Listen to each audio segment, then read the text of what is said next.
నిజంగా మీ పిల్లలు చాలా అదృష్టవంతులు. పనికిరాని వస్తువులన్నీ కొనిస్తున్నాం, గాడ్జెట్స్ ఇచ్చేస్తున్నాం, మొబైల్స్ ల్యాప్టాప్లు ఇవన్నీ కూడా ఇచ్చేస్తున్నాం. ఇవ్వడం వల్ల పిల్లలు పాడైపోతున్నారు.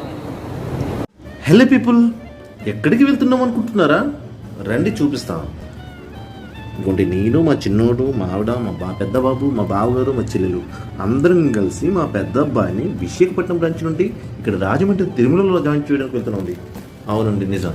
సో ఇది మీకు అనిపించవచ్చు, తిరుమల ఏంటి, అక్కడ విశాఖపట్నంలో మంచి మంచి ఎడ్యుకేషన్స్ ఉన్నాయంటే మా వాడు చదవనని పట్టుపట్టుకున్నానండి. దానికోసమని ఇక్కడ తిరుమలకు జాయిన్ చేద్దామని, ఇక్కడ ఒక బెస్ట్ డిసిప్లిన్ స్కూల్ అంటే తిరుమల అని విన్నాను. దానివల్ల ఇక్కడ జాయిన్ చేయడానికి వచ్చాం. సో ఇదైతే మనకి తిరుమల రాజమండ్రి బ్రాంచ్ అండి. సో చూడండి, ఈ అసలు జనం చూసి నేను ఫస్ట్ అయితే ఆశ్చర్యపోయింది, ఏంటి ఇంతమంది వస్తారా అని. ఇది అవగాహన సదస్సు అండి. చాలా పేరెంట్స్ స్టూడెంట్స్తో అసలు ఎంత కోలాహలం అంటే ఇది ఇంకా చాలా తక్కువ అండి. అసలు ఇదిగోండి ఎలా ఉందో చూడండి, ఒక మేళలో